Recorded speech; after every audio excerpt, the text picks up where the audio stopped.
Umjolo, The Gone Girl 2024, a shallow exploration of infidelity and romantic disillusionment. Fakil Mogodi's Umjolo, The Gone Girl offers what seems like an intriguing premise, promising a story about modern love, deceit, and heartbreak. However, what viewers are met with is a film that barely scratches the surface of its emotionally rich themes. Billed as a romantic comedy, the movie tries to tap into the quirks of relationships but is far too distracted by cliché tropes and lazy writing to create anything memorable or engaging. Rather than being a fresh take on the complexities of modern relationships, Umjolo, The Gone Girl becomes a vehicle for worn-out ideas of male infidelity and female forgiveness, with little attention paid to character development or emotional nuance. Plot summary: love, lies, and chlamydia. The story centers on Lethu Sibanjizani Shezi, a young woman who appears to have it all, a seemingly perfect relationship with her longtime boyfriend, Lucky Tyson Mathonsi. At the outset, their relationship is portrayed as intensely passionate, with the two unable to keep their hands off each other. Lethu is completely smitten and, from her perspective, the world revolves around Lucky. She sacrifices her friendships, her time, and much of her own identity to feed this romance, fully enveloped in the belief that Lucky is the one. Things take a drastic turn when Lethu is diagnosed with chlamydia, a sexually transmitted infection that shatters her illusion of Lucky's fidelity. Suddenly, the perfect romance she's been clinging to unravels as she is forced to face the uncomfortable truth that Lucky has been far from faithful. Her discovery is not just about one mistake or even two, it's revealed that Lucky has been involved with at least 15 different women. For Lethu, this revelation is earth-shattering, leading to a deep emotional turmoil as she questions everything she believed about their relationship. Yet, rather than diving into the deep emotional fallout that such a betrayal would naturally cause, the film skims through Lethu's emotional journey. The shock and hurt are there, but only momentarily, as the narrative quickly moves on, leaving little time for viewers to empathize with her pain or understand her process of healing. This pattern of surface-level exploration becomes one of the film's major shortcomings. Infidelity is a casual theme. Umjolo, The Gone Girl attempts to present infidelity as an almost casual theme, brushing off the seriousness of repeated cheating. Lucky's infidelity, rather than being treated as a deep moral failing or a severe breach of trust, is presented with a strange sense of nonchalance. Men in the film, including Lucky and his brother, repeatedly excuse their behavior as something trivial, framing it as a mistake that their partners should be able to forgive. In their eyes, their actions are not significant enough to end relationships over, a mentality that permeates the film and greatly diminishes its emotional stakes.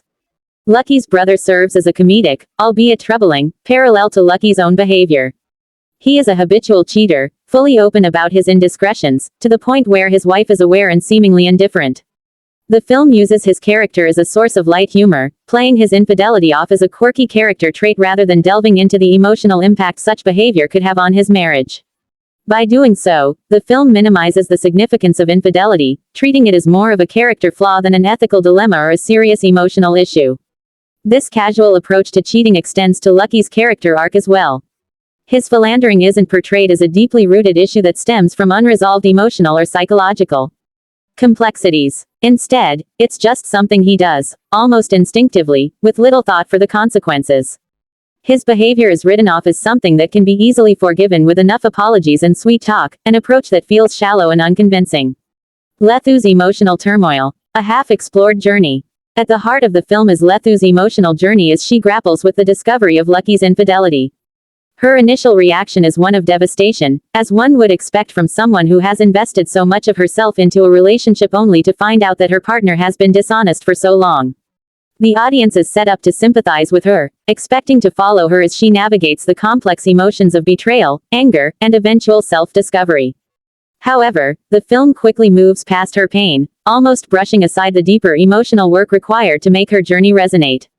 Rather than allowing Lethu the space to truly process the magnitude of Lucky's betrayal, the screenplay instead pushes her back into his arms far too quickly. After briefly breaking up with him, Lethu is convinced to give Lucky another chance, despite the overwhelming evidence that he is unlikely to change.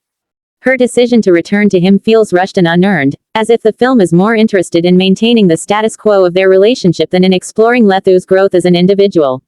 In a particularly perplexing twist, Lethu proposes an open relationship as a way to cope with Lucky's unfaithfulness.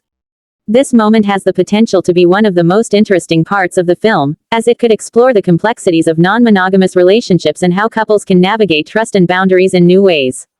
However, this plotline is quickly discarded, serving more as a plot device than a serious exploration of alternative relationship dynamics. Lucky, predictably, is horrified at the idea of Lethu dating other men, despite his own prolific cheating, a classic display of double standards that is neither explored nor challenged in the film.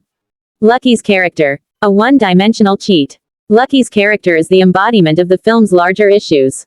He is given no real depth beyond being the unfaithful partner, with no exploration of why he behaves the way he does or what emotional baggage might be driving his actions. He is simply a cheater, and that's the extent of his character arc. His apologies to Lethu feel hollow, as the audience can see that he isn't truly remorseful or willing to change. Even after being caught multiple times, he continues to plead with Lethu for forgiveness, but there is little in his actions that suggests he deserves it. The relationship between Lucky and his brother is meant to provide some insight into Lucky's behavior, but it only serves to reinforce tired stereotypes about men and infidelity. Lucky's brother is portrayed as a serial cheater who is open about his actions, and the film seems to suggest that Lucky's behavior is a result of being influenced by his sibling. This explanation feels lazy and reductive, as if the film is more interested in providing an excuse for Lucky's behavior than in exploring his character in a meaningful way.